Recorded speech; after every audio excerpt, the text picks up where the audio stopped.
Έχω αποφασίσει να έχω καταγγελτικό λόγο πιο πολύ όταν μιλάω πια, γιατί κάποιος πρέπει να τα καταγγέλει. Και όσο πιο πολύ γίνουμε, τόσο περισσότερο ίσως τα ακούσουν κάποια στιγμή.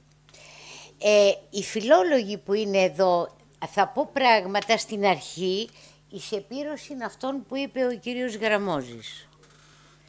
Και μετά θα πω γιατί δεν γίνονται αποδεκτά αυτά. Μπορεί να μου πει κάποιος, αυτό το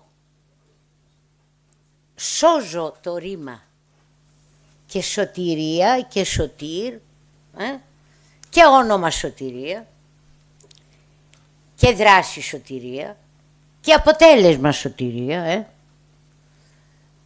από πού παράγεται?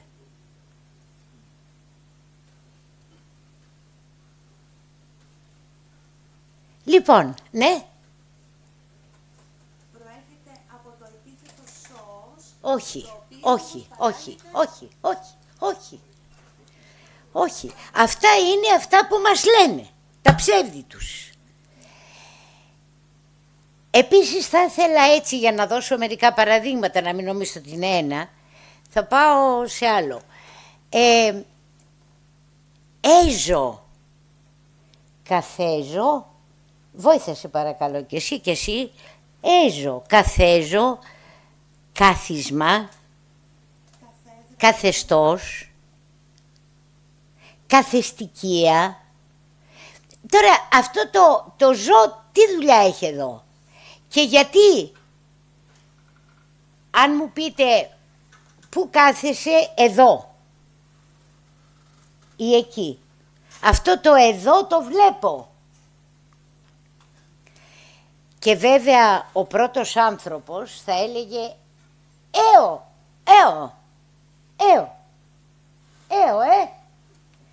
Και αυτό το χάριν εφωνίας, θα πάρει ένα ζήτα και θα γίνει έζω. Αυτό το ζήτα θα υποστεί όλες του κόσμου των συμφώνων τις μετατροπές. Και το κάθισμα το εδώ και τώρα θα γίνει το ζήτα δέλτα. Πάμε στο σώος και σωτηρία. Σω. Σάω, σω. Και θα πάρει και αυτό ένα ζήτα. Σώζω. Ακριβώς. Διατηρείται στην χριστιανική επίκληση που την ακούτε, στην προστακτική σώσον, με ένα διπλασιασμό του σω.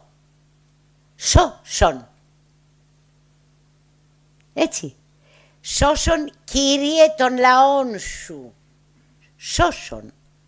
Έτσι. Λοιπόν, εξαφανίζεται εκεί το ζήτα. Γίνεται σίγμα. Αν θα μπορούσε μία φιλόλογος να το ψάξει, εμείς τα ξέρουμε, αλλά για να μπορέσει να τα κάνει αποδεκτά, να δείτε αυτά που σας είπε ο κύριος Γραμμόζης για το τι λέει και ο Πλάτωνας εδώ. Και βέβαια ξέρουμε ότι πάρα πολλές έννοιες τις έχουν πάρει οι χριστιανοί και τους έχουν αλλάξει την έννοια. Τελείως. Πάναγνες και υπέροχες λέξεις έχουν γίνει γελίες, έννοιες του γελίου, αυτού που πρέπει να τον λυπάσαι και δεν συμμαζεύεται. Άστον, μωρέ, είναι αγαθός. Τη λέξη αγαθόν, την ουσία που παράγει τα πάντα.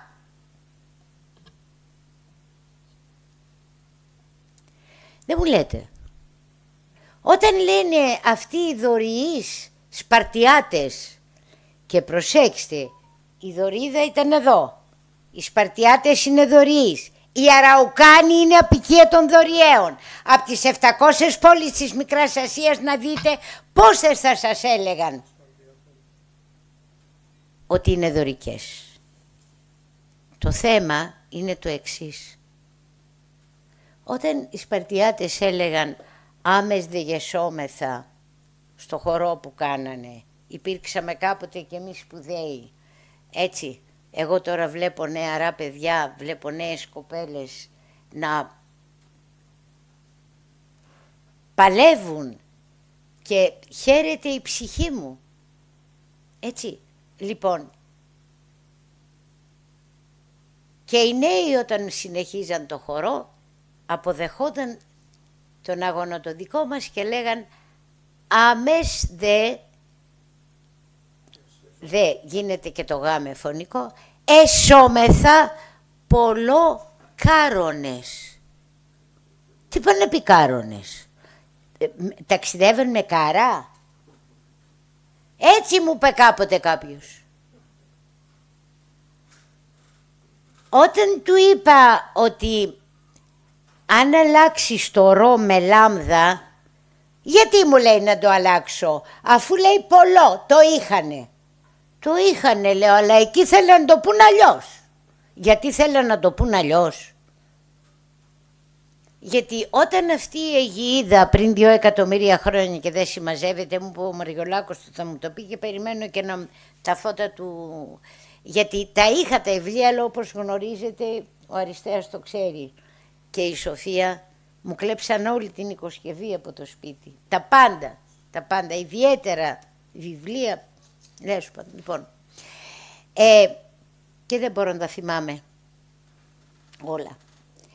Όταν λοιπόν αυτή η Αιγυίδα για λόγους γεωλογικούς και από εδώ και κάτω σας λέω επειδή τα έχω, αυτά τα είχα γιατί τα είχα στο γραφείο και σώθηκαν, είχα τις παραδόσεις του καθηγητή μου του Μαρινάτου. Ευτύχησα να έχω το Μαρινάτο καθηγητή.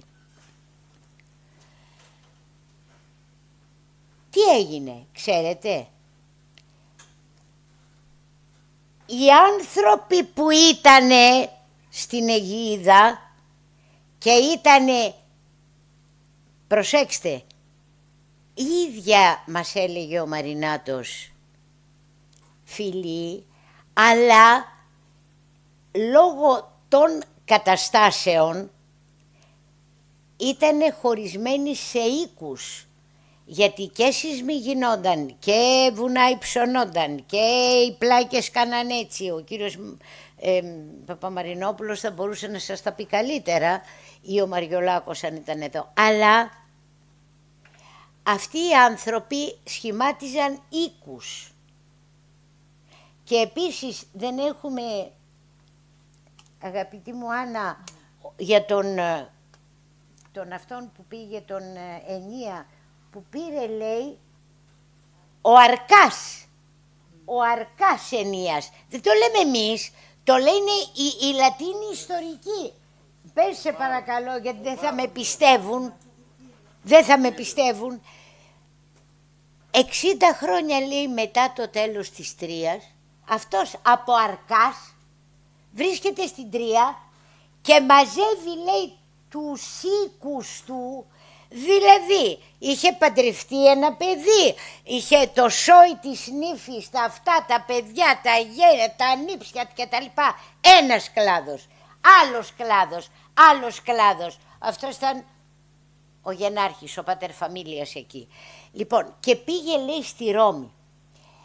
Προσέξτε με, όλα αυτά τα πράγματα, λέει ο Μαρινάτος, όταν άρχισε να σπάει η Αιγυίδα, να καταποντίζεται, γίνεται σταδιακά αυτό, ίσως σας τα πει να του κάνετε ερωτήσεις του κύριου Παπαμαρινόπουλου πιο καλά από μένα.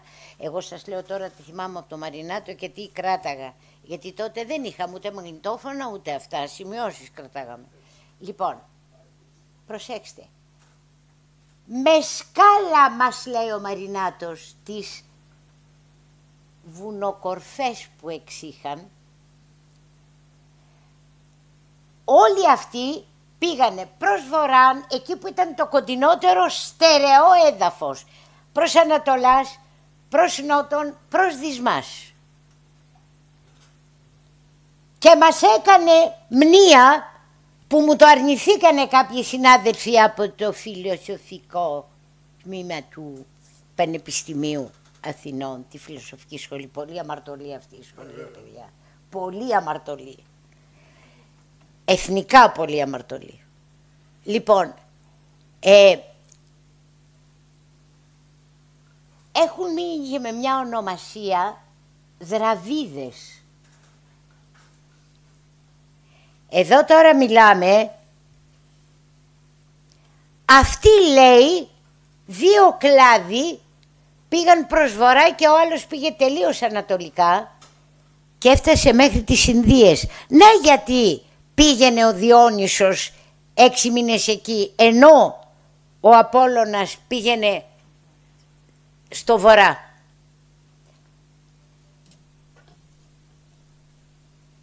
Δηλαδή τι θέλω να πω με όλα αυτά.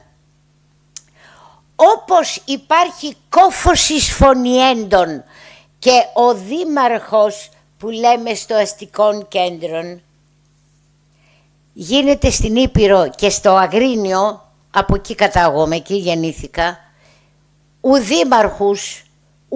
δήμαρχους. Όμως υπάρχουν νησιά που λέει δήμαρχους και μιλάει για άντρα.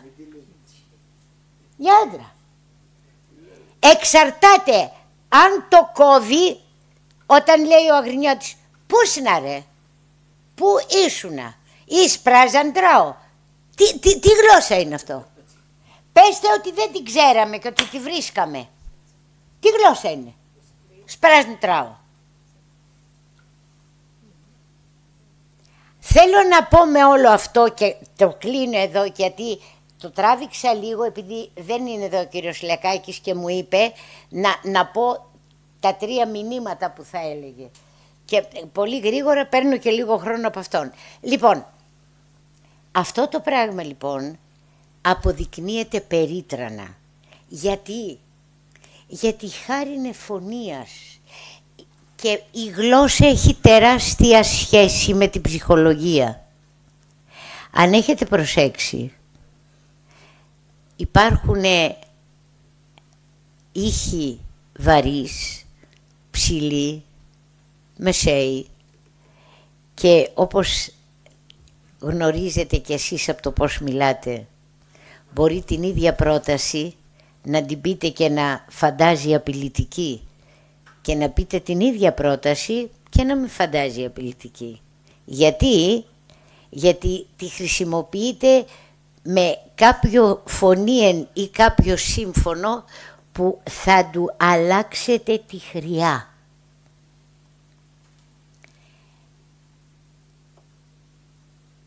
Και υπάρχουν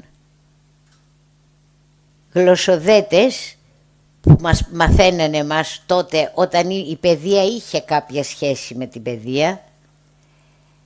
Έτσι, εκείνο το «σε σωσάσεως είσαι συνελληνονώσει» και μας λέγανε «παρήχεις του σύ». Γιατί για σωτηρία μιλάμε.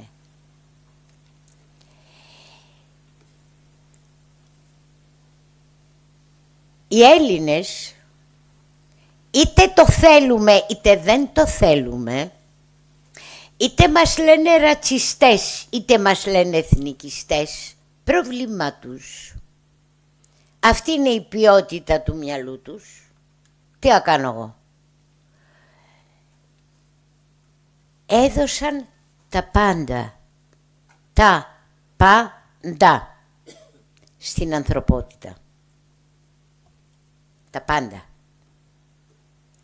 Αν υπάρχει επιστήμη σήμερα, είναι γιατί κάποιος Παρμενίδης μίλησε γι' αυτό το μη έστι, που όμως είναι και αυτό όρος του σύμπαντος και το οποίο ούκαν γνείς δεν θα μπορείς να το γνωρίσεις, που να χτυπιέσαι.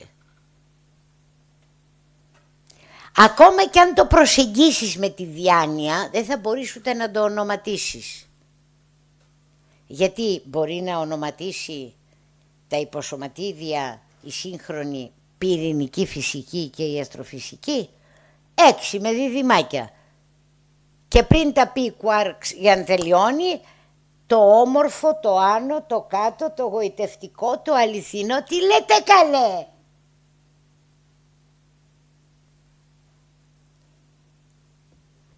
τα έδωσαν όλα. Έπρεπε λοιπόν πάνω από 2.000 χρόνια, θέλω να με συμπαθάτε, στην ηλικία μου έχω γίνει πάρα πολύ ευαίσθητη σε αυτά τα πράγματα. Έπρεπε να τον τελειώνουν. Γιατί η στόχευση δικιά τους ήταν, γιατί ο ελληνισμός μέσα στη γλώσσα του διατηρεί αξίες συμπαντικές, αξίες σωτήριες, αξίες που ανθρωποποιούν. Γιατί δεν γεννιόμαστε άνθρωποι, γινόμαστε άνθρωποι. Γεννιόμαστε δυνάμοι άνθρωποι. Μη σας κοροϊδεύουν. Δυνάμοι άνθρωποι. Πρέπει να υποστούμε κάτι το οποίο το είχαν ανακαλύψει προπολού και λέει ο Καντ στο σκέψεις πάνω στην παιδεία. Μα τι σόι, λέει, είδος είναι αυτό το ανθρώπινο που για να γίνει άνθρωπος κάποιος, il faut être éduqué, πρέπει να υποστεί αγωγή και παιδεία. Διαφορετικά δεν γίνεται άνθρωπος.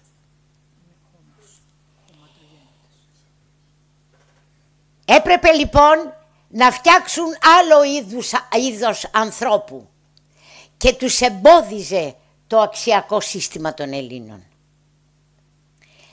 Επίσης, η εκμετάλλευση του σύμπαντος, αυτού που φτιάχνει η παμήτηρα φύση, οι Έλληνες δεν είπαν ποτέ ότι τους έφτιαξε κάποιος Θεός. Ποτέ.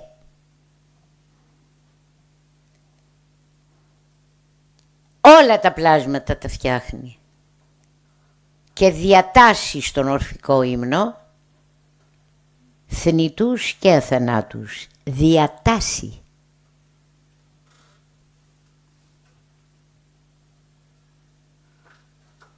Όμως, όλα αυτά τα πλάσματα πρέπει να γίνουν αντικείμενο εκμετάλλευσης, εσχρής και τρισαθλίας.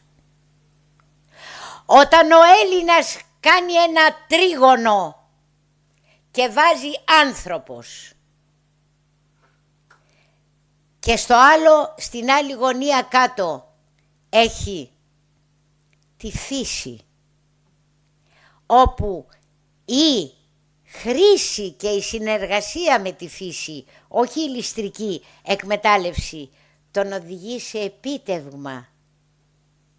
Για όλο είναι η βέλτιστη λύση για τα πράγματα. Μας το δίνει ο παππούς ο Αριστοτέλης.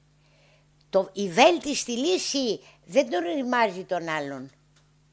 Λοιπόν, αυτό το επίτευγμα πηγαίνει πάνω στον άνθρωπο, τον βελτιώνει και πιο βελτιωμένα ξαναπάει κάτω και γίνεται.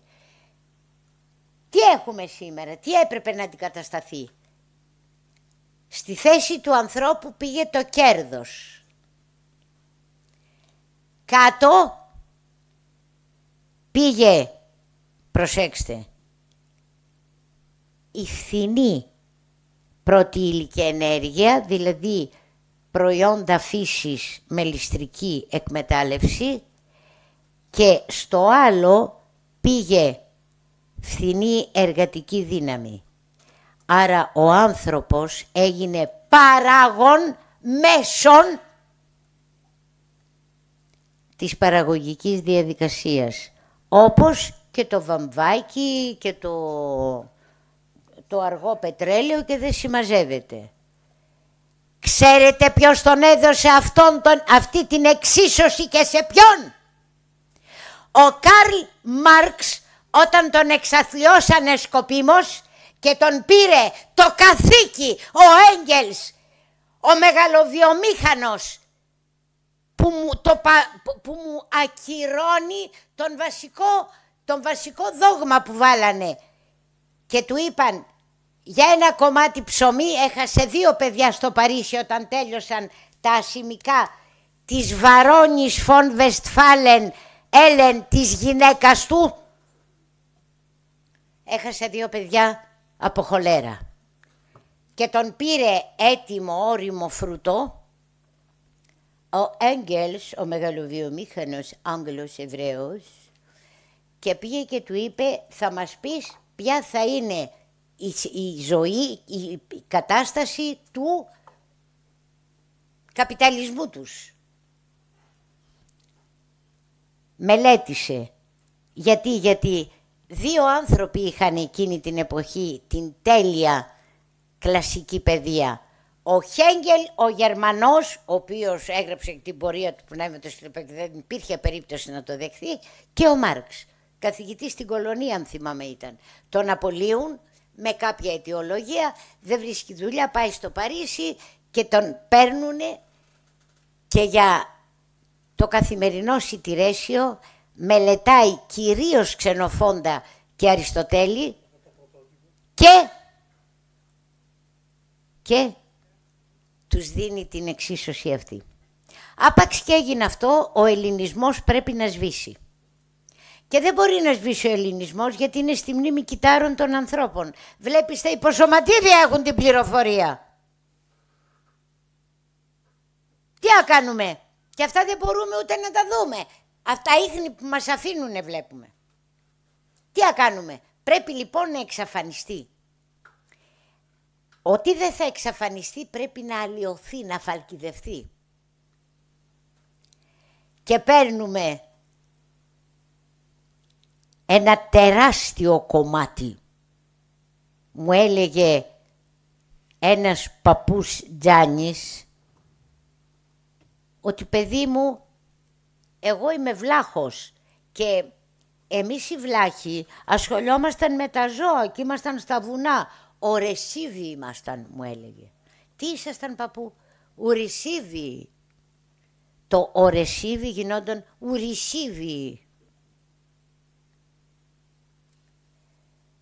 Λοιπόν, απ' την άλλη μεριά, αυτός ο λαός συμβαίνει να είναι αυτός που ευεργέτησε αυτή τη χώρα διαχρονικά, διαμέσου αιώνων, στην κυριολεξία, όσο ούτε οι Πελοποννήσοι, ούτε οι νησιώτες, ούτε οι Θρακιώτες, ούτε οι Μακεδόνες.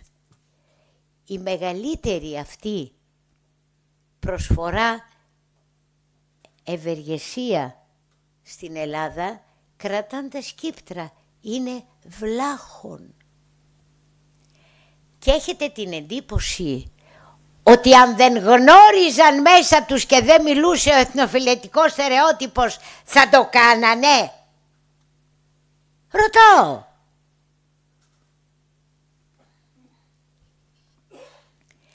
Υπάρχει όμως και ένας άλλος λόγος. Αυτός ο λαός, μια και υφίσταται και μέχρι να τον τελειώσουμε, και ξέρετε πώς, θα πρέπει να γίνει αυτό που μας λέει ο Παλαμάς. Δεν έχεις όλοι μπεθεούς, ουδέ λεβέντες η όσα, μόνο ραγιάδες έχεις πια, σκυφτούς για το χαράτσι, αυτά που μας βάλανε, τα οποία δεν τα χρωστάγαμε, τα οποία μας δόθηκαν. Και αν ανοίξετε, έχω κάνει μια ομιλία και δεν μπόρεσε κανείς, τους προκάλεσα. Λοιπόν, άρα υπάρχει μια δολιότητα και μια σκοπιμότητα σε όλο αυτό το πράγμα. Και ξέρετε, και εκβιαζόμαστε, ο Αριστέας πιο πολύ. Και έρχονται στην αρχή και μας προσφέρανε και χρήματα, ναι, Αριστέα. Εγώ βρήκα τον Αριστέα και δεν κατάλαβε, επειδή ήρθε στο αυτό μου και με ενδιέφεραν αυτά που έλεγε, γιατί είχαν σημασία, έτσι.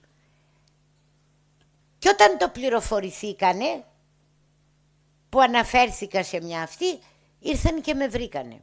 Βέβαια πήγαν από εκεί που ήρθαν. Αλλά σκεφτείτε το. Σκεφτείτε το. Και τι ευθύνη έχει αυτή η Βουλή, η οποία Βουλή,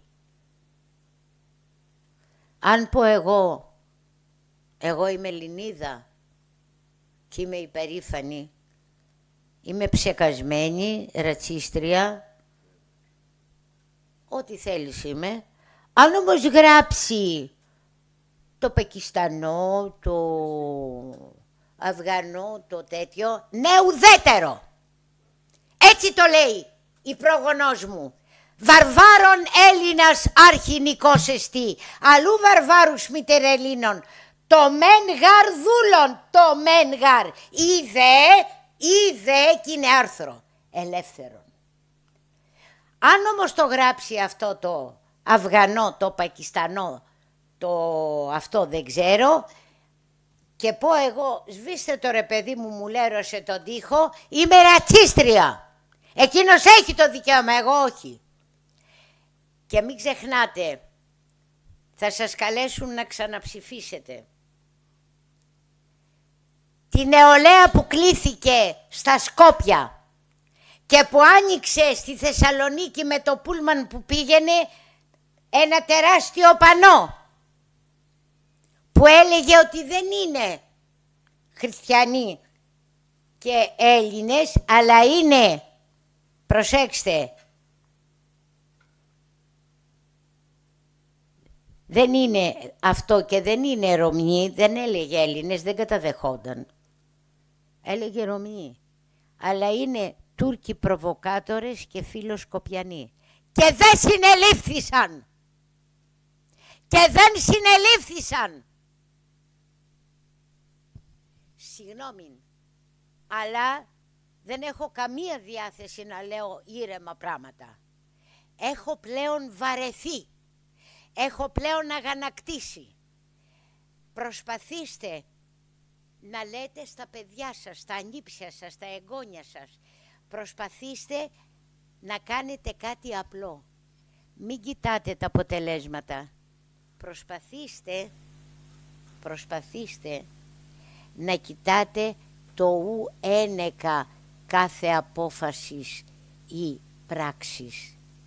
Και θέλω να κλείσω τιμητικά, το αφιερώνω στους νέους ανθρώπους που είναι εδώ. Δεν είναι πολλοί, αλλά είναι αρκετοί. Ο Παλαμάς έχει γράψει ένα ποίημα. Αν θυμάμαι, αυτή τη στιγμή δεν μου έρχεται, αλλά ο τίτλος. Αναφέρεται στους νέους και τους λέει «Ο λίγοι, ο εκλεκτοί και αρρύφνητοι, σπουδαίοι αύριο ίσως». Είναι μια αλήθεια κάτω εδώ που τη χτυπάει το μίσος, η μυσαλλοδοξία. Και είναι εδώ κάτω μια ομορφιά που η καταφρόνια δένει. Και είναι εδώ κάτω μια αρετή δειλή και ντροπιασμένη. Η αρετή δειλή και ντροπιασμένη. Και αφού τους λέει ο νέοι που είστε αυτό, που είστε εκείνο, που είστε εκείνο, καταλήγει, αν μην παίρνω το χρόνο. Της χώρας τούτης σεις οι εκλεκτοί και οι δουλευτάδες είστε. Μα δεν αρκεί. Ομπρός, για τους θεούς, ο νέοι, πολεμήστε. Ευχαριστώ πολύ.